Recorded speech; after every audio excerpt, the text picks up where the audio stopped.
What was the other question you had asked me Yeah, before? just about taking chances. Taking chances. I take chances every day. You know what I'm saying? Like one of the things that I do every day is I believe I put my life at risk. I'm taking the chance of people like, yo, get out of here. You know what I'm saying? That to me, that to me is you're making me work harder. You know what I'm saying? Because I believe that it's a lot bigger than me now. It's not only about me anymore. All right, my name is Will, short for Wilfredo Santiago. My AKA is Junito, Bush, Littles, Brown Bomb. That's my fighting name. I come from 12 brothers and sisters, 8 brothers and 4 sisters. Both my parents, they sold drugs. They were really into the streets. The love that, you know, I lacked at home, I found in the streets. Well, so I thought I did anyway. From there, everything just, you know, the smoking, the drinking became real heavy. Hanging out, not coming home late. You know, school wasn't even an option. You know, you got 15 years old walking around with guns bigger than you. You know what I mean? Shooting shit up. I was telling people that were 30, 25 years old what to do. I mean, you talk about power, shit, that is power. And then knowing that you got that power is crazy. And for me, it was like more of a, you're gonna respect me, and it was more like, you know, you're gonna look up to me. I'm young, but I'll put you on your ass. ¿Cómo está? Ave María, cuánto tiempo. ¿Cómo estás? Bien. Ah, Jesús. Like this was, none of that was around when we was growing up. None of it. All this, a few benches, but here and there. That's about it, though. That's the first hoop. That's That's it. probably the first hoop any of us ever played ball on. Yep, over there, but it's not. It's no longer there. It's over there. Like, see, like I'm not gonna front. Real talk. I was in prison. I was locked down 23 hours a day in the gang block. No visits. The little punk ass hour they gave us wasn't even really an hour. It was like 10 minutes. Shower, phone call, you're back in your cell, if that. And if you had nobody to call, which in my case, I had nobody to call. I refused to call anybody because I got here by myself. I'm a tool by myself. It's like, yo, where am I gonna go?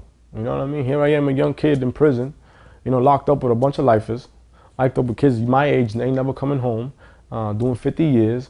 That scared me. I was like, whoa. So I started to reevaluate my life and where it was going. For certain people, they don't like to dig that deep because they don't like what they see, they don't like what they find, or they don't like the truth, what they expose.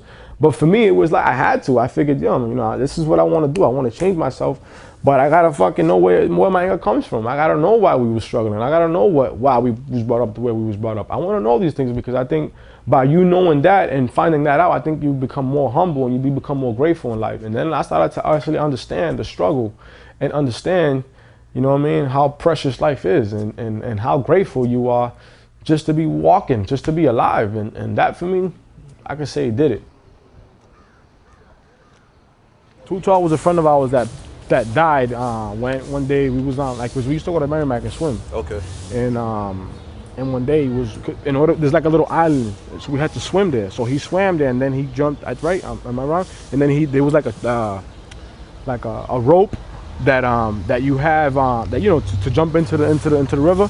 And he did that and he wasn't able to come back. He drowned. He went in and he was trying to swim back farther than he could, and when he was turning back, he just got passed out. away. So, you know, shout out to him and rest in peace to him. You know, it brings you back. You know, it rides up a lot of memories that, you know, you don't want to think about, or you don't want to just, you know, just go there, but it's part of life, you know what I mean? And you have to deal with that shit. I mean, yeah, you know, we talk about this respect thing on the street, but in reality, what have you accomplished? You think all the people that supposedly, quote unquote, respect you really do respect you? I don't think so. I think most of it comes, they fear you. You know what I'm saying? It has nothing to do with respect. It's just they fear you and they're scared of you. That's one of my biggest fears now, to be real with you, is, you know, somebody coming back from the past that I did something to that wants to, you know, retaliate. A couple days ago, some guy came up to me and was like, yo, you know, me, you know, we cool, but, you know, me and you had static when we was kids. And I'm like, nah, bro, I don't remember you. I think I would remember you if, you know, if we had some serious shit going on. It just caught me off guard because, you know, again, this guy is like in his 40s. I'm only 28 now. You know what I'm saying? Back then I was young. That's the things that happen in this lifestyle. You know what I mean? You create so much chaos and you hurt a lot of people that, you know, yeah, you don't wised up. You know, you don't change the way you live, the way you think, the way you are. And then, you know, you got people that don't know that change you made, and then they see you and all these feelings start boiling up and they want to come back and try to get you. Some of us made it and some of us didn't. You know what I mean? And out of the crew, you know, my man Stevie right here, and I'm gonna continue to say this, and I've been saying it, and I will forever say it until I die. This kid right here, this brother right here, is my role model. For the simple fact that, you know, out of all of us that we grew up together, most of us went a different path than he did. He held strong and still went to college, finished high school, went to college. You know what I mean? For me, he had established hope in my heart that I can be just like him and get out and make the proper changes that you know what I'm saying, that I needed to make to do what I'm doing now because of him.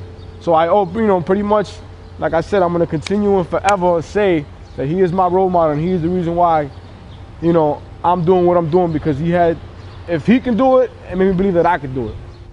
So when I was a kid, I remember dreaming about wanting to become a boxer. So I was like, okay, I can do that. You know what I'm saying? That's what's up. So, you know, when I got out of prison, I was like, this is what I'm gonna do. I started to train full time in the MMA. I'm a quick learner, and I'm in love with the sport. Majority of my wins have come by knockouts. I'm not gonna front though. I lost my last fight. I got gassed out, what we would say, you know, and it kind of sucks for me because, you know, it's one thing losing to somebody that's actually better than you, but losing to somebody because they have more win than you, I kind of took that little personal, I took that real hard, and it has made me a better fighter, and, you know, a better fighter, not only a better fighter, but a better person even more than I already have become. You know, on my downtime and on my alone time, what I do in between, you know, I go around and, you know, I'm involved with the community here in Lawrence. There's kids out here that need help. They need guidance. You know what I'm saying? They need love. They need that unity that brings them and makes them who they are. You know, that makes them believe. If they don't have that, then I'm sorry, man, but we have no youth. We ain't gonna have no youth, and they're our future. You know, I go to DYS places. You know, I go to detention places. I go to boys and girls club. I think that's one of my purposes in life, is to, you know, be a voice, you know what I mean, for, you know, for kids, or not just for kids that grew up just like me, but for just kids, you know, that have dreams and, you know, and don't believe in themselves enough to go out there and, you know, and achieve them. You know, I'm telling you, you know, you can achieve whatever it is that you want to do. You know what I mean? You just got to work hard for it. You know, it's like Nas said, you know what I mean? I can, you know, be what I want to be. You know what I'm saying? If I work hard on it, I'll be what I want to be. And that's real. That's real talk. And that's the chance that I take every day. And you know what? I'm fine with that, because it's bigger than me. And you know what? I know it is, but I'm all for it.